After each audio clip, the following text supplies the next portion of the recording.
Guys, right now's the time to go out and buy your dream home. So I've heard this statement a lot, and I'm sure you have as well, that the Fed is on this mission to really crush the housing market. So I want to talk about that. I want to talk about the 2023 outlook for housing and what I'm seeing out there. I also want to talk about the huge opportunity right now, not even in 2023, right now for homeowners, for buyers, for agents, and for investors. If this is your first time seeing me, I've been in the game for 21 years now as a real estate agent and investor. I've been through it all. I went through 2008, lost everything during that time. And that's really where I learned most of the lessons that I teach agents and investors today. And every single morning I read. I get up a little bit before 5 and I read for about 15 to 20 minutes before I get ready to go to the gym. And the book I'm reading right now I want to share with you is called Pitch Anything. This is by Oren Klaff, and this is an amazing book. I want to really suggest this to you. If you're looking for a new read, Pitch Anything, find that one on Amazon. And if you're wondering why I'm wearing a sweater, if you're used to watching my videos here, it's because the high today here in South Alabama is 20 degrees, which is extremely rare. So we got an Arctic blast coming through. Okay, so let's dive into this situation where people feel like the Fed's trying to crush the housing market. It's just not true. They have very little impact on the housing market. The mortgage rates are really correlated to the 10-year Treasury, which is really correlated to inflation.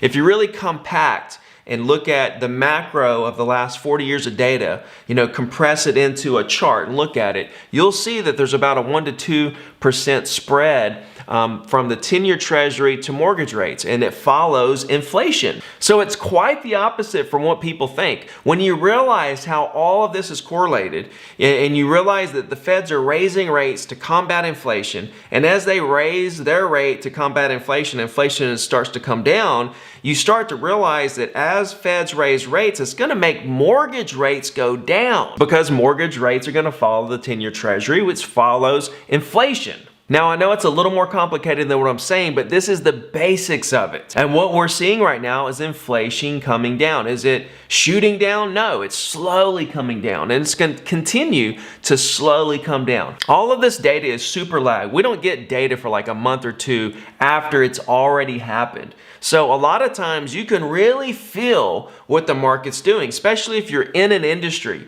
that's tied to something that's happening with inflation. So that's one thing to really keep in mind here, is that we're going to see inflation come down and mortgage rates are going to follow. Another thing with the housing market moving forward in 2023 is inventory and supply and demand. You see, we have a massive problem with supply and demand. We have less than 1 million active listings in a country with 340 million people. Back in 2006, when all this started to happen last time, when it was a real housing bubble, there were over 4 million active listings, right? And there were 4 million active listings with way less demand. Right now, we have less than 1 million active listings with way more demand. And yes, that demand is still there. When you look at supply and demand, even though demand has cooled from the mortgage rates increasing, the amount of demand that is still there is still way more than we can keep up with when it comes to supply.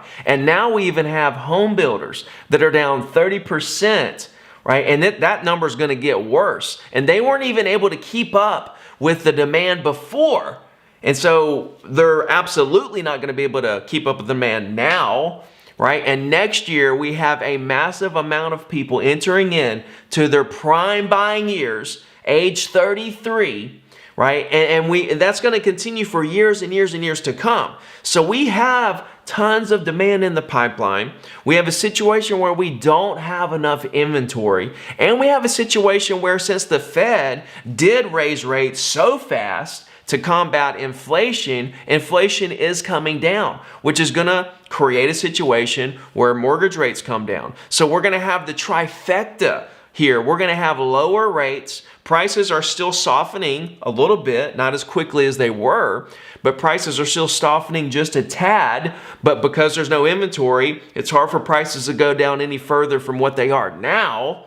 And so what we're going to see is favorable prices compared to what they were, favorable interest rates compared to what they were, and hardly any houses to choose from. Now, a lot of people are going to say, oh, but inventory is rising. And inventory is way higher than it was last year. It's not even half. It's not even half of what it was pre-pandemic. And let's not even talk about what it was back in 2006 or any of those years. Let's just talk about pre-pandemic, 2017, 18, 19. We're not even back to half of the inventory that we were then. So yes, inventory is up right now from where it was last year. That's to be expected when you raise interest rates, but that's also seasonal. If you look at a graph and you look at active listings, you'll see that this is the time of year where we have more listings on the market. This is totally normal. And that number starts to decrease as we get into the first of the year and it starts to warm up for the spring.